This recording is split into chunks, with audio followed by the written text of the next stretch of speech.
how are you holding up? I hope everyone is healthy, especially for my families and friends in the Philippines.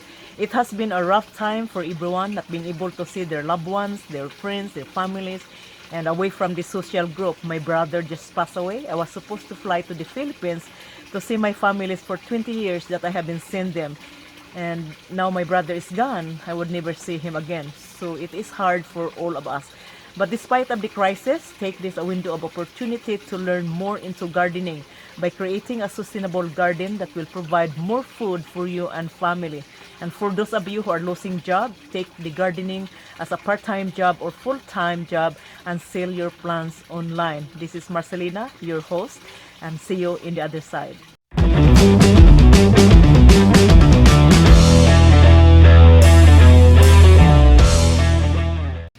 Guys, are you afraid of height? Because I am. I'm a little bit nervous right now. I'm standing here in this raised bed, aquaponic raised bed, and my family did not know I'm here in the greenhouse. Let me call him. Honey! Honey! Dude, answer! I'm here in the greenhouse. If I fall, come and get me. He never answer. So I'm just holding this one here, the bar. So today guys, we're going to cover the Nasturtium officinal, which is the watercress or yellow cress. And as you can see, look at this watercress guys.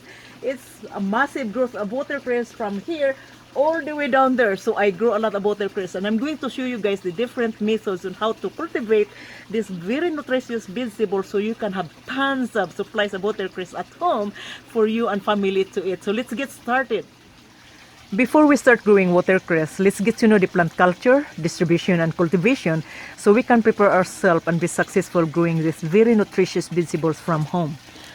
Watercress, which is the Nasturtium officinal, is a rapidly growing aquatic or semi-aquatic perennial plant native to Europe and Asia, one of the oldest nutritious vegetables eaten or consumed by humans. It is a member or belongs to the family Brassicaceae, and its relatives to garden cress, mustard greens, radish, and other greens. Cultivation of watercress is both a large scale and garden scale. Now, being a semi-aquatic plant, watercress is well suited to hydroponics and aquaponics gardening. Like what you see here in this video, I grow my watercress in my aquaponic raised bed. Now, watercress thrives in water that is slightly alkaline, so when you grow these vegetables, make sure you check your pH in your soil or water depending on which media you are planning on growing these vegetables. You can grow watercress by seeds germination, or you can grow them by stem cuttings, and I'm going to show you guys today on this video on how to grow them by cuttings. And there are two methods that I will be sharing with you. So let's get started and see me on the other side.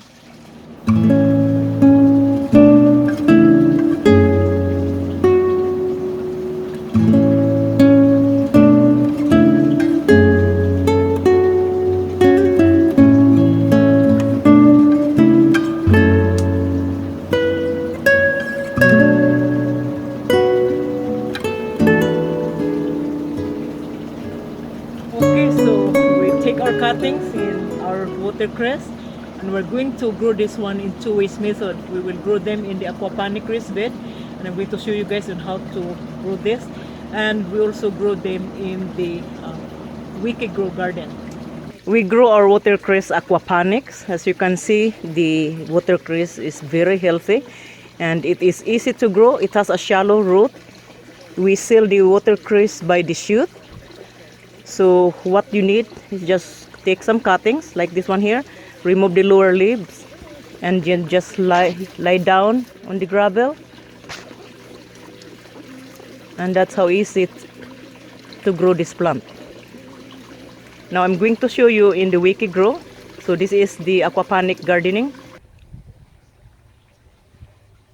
This is the wicked grow garden. Wicked grow garden is another alternative gardening where you use both soil and water. So what you need, you take cuttings of the watercress. If you grow potato, sweet potato, this is how I grow the sweet potato. You take out the lower leaves.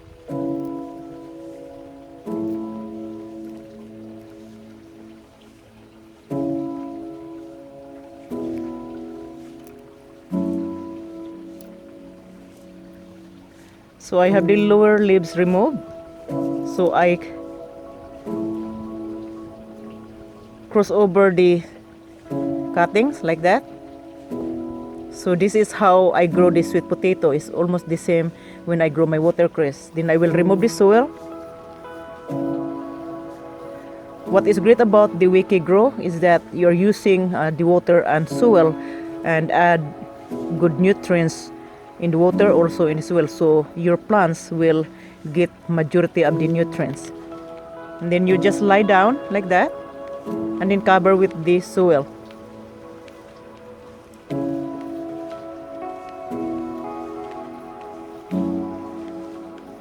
So this is how you grow the watercress.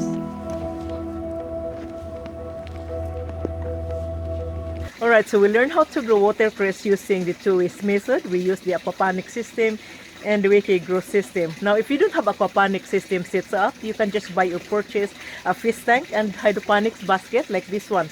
If you don't have a basket like this, you can just build your own grow bed and grow your watercress. Now, what type of media are we using here? I would recommend or suggest to use rock wool or hydrotons. Don't use gravel because gravel is too heavy. So what you need, you fill the basket up to this midsection here with hydrotons and grow your watercress. Place the basket on top of your fish tank, so you grow watercress on the top and grow fish below. You also need pump and earthstone to circulate the water, also increasing oxygenation into the water so your plants and fish can take up oxygen.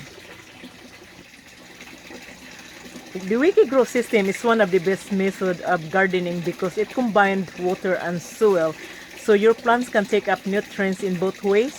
They can take up nutrients in soil and also in water, making them grow faster, healthier, and stronger root. And also they produce more fruit. So if you want to learn more on how to build your own Wiki Grow garden, I have a book in here, authored and written by Greg Stephen. I'm going to link this book below this video so you can check the link and get a copy of this book from there. Also, if you want watercress to start with, visit our site cashewgreens.com and get the watercress from there. So this is the video for today. I hope this video would help you guys in terms of gardening. And if you have any question or concern, just write your comments below. And also visit me at cashewgreens.com and write comments from there. And see you next week. Bye-bye.